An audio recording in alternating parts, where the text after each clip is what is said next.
Hi friends, Prepared Suburbanite here with a question. Is it too late to start prepping? Stick around.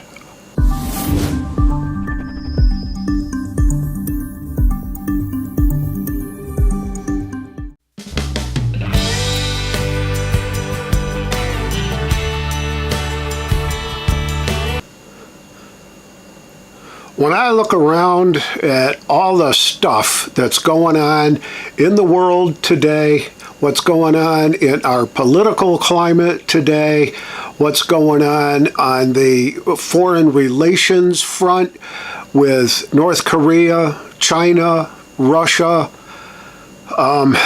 good Lord, it's enough to drive anybody to drink. Let's put it that way. Do you still have full faith and confidence in the federal government? It's getting tougher and tougher every day to say, yeah, we sure do. Yep, they can't do anything wrong, right? Well, I'm awfully concerned, not only about the political nonsense and foreign relations stuff, the threats from North Korea, the threats from Russia, China, you name it. There's all kinds of pressures, and frankly, it's pretty scary. After watching what happened in Charlottesville, Virginia this weekend, where we saw the alt-right groups tangle with the alt-left groups, and some crazy nut decided he was going to drive his car into a crowd of protesters and ended up killing a person, I could really see how absolutely divided our country is. Yeah, it's more than just ideological. It's more than just a political bent. There's some structural damage that's been done in this country that allows this kind of activity to proliferate, and it doesn't matter where it is. Could be Ferguson, could be Baltimore, could be Charlottesville, could be any place. But the two sides of the equation, two sides of the extremes, are really given cause for concern. If you haven't started prepping yet, it's really time. Let's take a look at some of the other considerations and motivations that should allow you to get thinking, at least, about being prepared.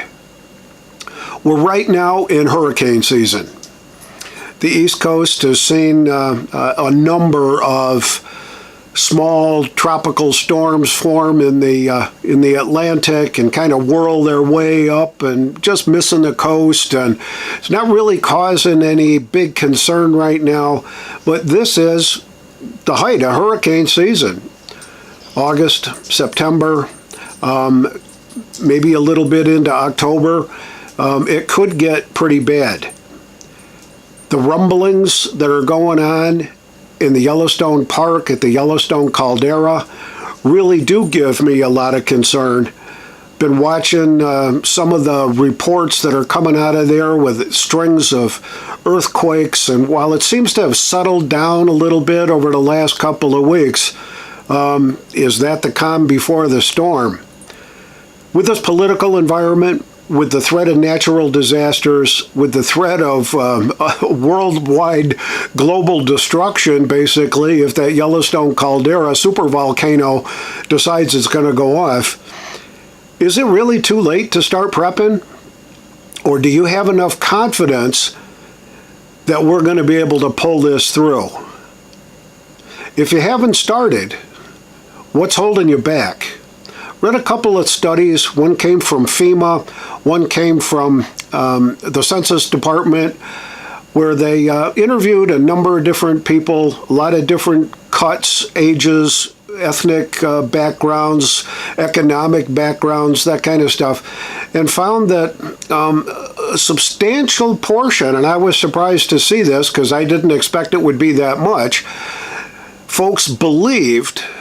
Now, there was no way to prove it, but folks believed that it seemed like it was about 52 to 54% believed that they could survive a natural disaster, that they had enough food preps in their pantries, they had enough backup materials, they could cook food, all that kind of stuff, to get them through at least a natural disaster.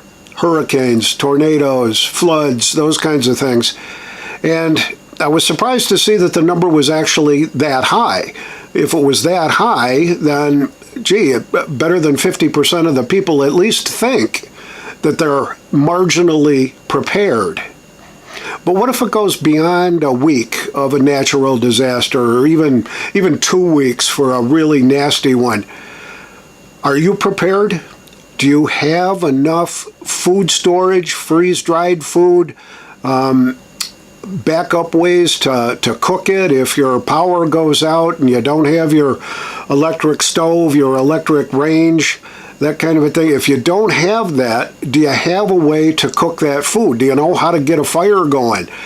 Have you got an outdoor cooker grill that you could use to heat up water and cook food and do all that kind of stuff? And do you have enough food preps in your pantry to sustain you for a minimum of a month, maybe 2 months? Best case scenario, 3 to 4 months.